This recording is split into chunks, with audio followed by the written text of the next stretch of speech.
قال له السلام عليكم. عليكم السلام ورحمة الله وبركاته. دلوقتي انا معايا مصيبه يا ماما. ايه؟ في ناس ماسكاني وهيسلموني للحكومه. ليه؟ في ناس ماسكني وهيسلموني للحكومه. ليه؟ ليه؟ مصيبه بنت. نعم يا اخويا. بنت. انت فين؟ انا في الميدان. هجيلك. انا حصل معايا مصيبه جامده قوي، وابن خالها ضربني واحمد علي واقف وهو عايز يلطش لي هجيلك. هتيجي تعمل ايه يا ماما؟ مش عارف اعمل ايه بصراحه. خلص يا مصطفى. انت فين يا مصطفى؟ انا في الميدان. مين اللي ضربك؟ ابن خالها. الضرب في جبت اللي ضربك. انا مش عارف اعمل ايه. طب انت فين اللي هجيلك؟ تجيب التليفون التاني معاكي التليفون التاني هو. اللي عليه الحاجه بتاعتي. ماشي. طب صلي بس كده على النبي، صلي على النبي. عليه الصلاة والسلام. ده مقلب وطلع على التيك توك. مقلب. اه وربنا.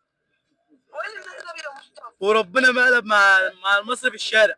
احنا برنامج اتصل بالحاجة اشوفها بتخاف عليك ولا ما بتخافش عليك. وبصراحة يعني انت طلعت بتخاف عليه وما تتعوضيش بأمانة في الأيام دي. ربنا يخليكي ليا يا ست الكل. لا طبعا ده نور عيني. بتقول ايه؟ ده نور عيني.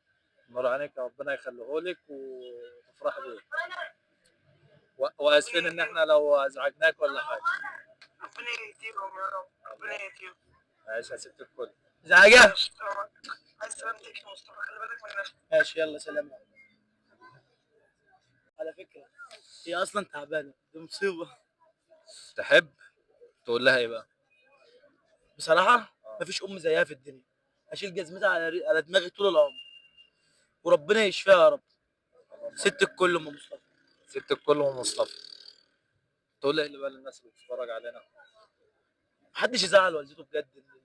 غضب الام وحش يعني. والدتك لو موجوده جنتك تحت رجليها. يعني انت لما والدتك تتوفى، الملائكه هتقول لك اللي كنا بنكرمك علشانها ما عادش موجوده. ما عادش لك يعني، ما عادش لك رحمه من الملائكه. يلا لايك ومتابعة وشير.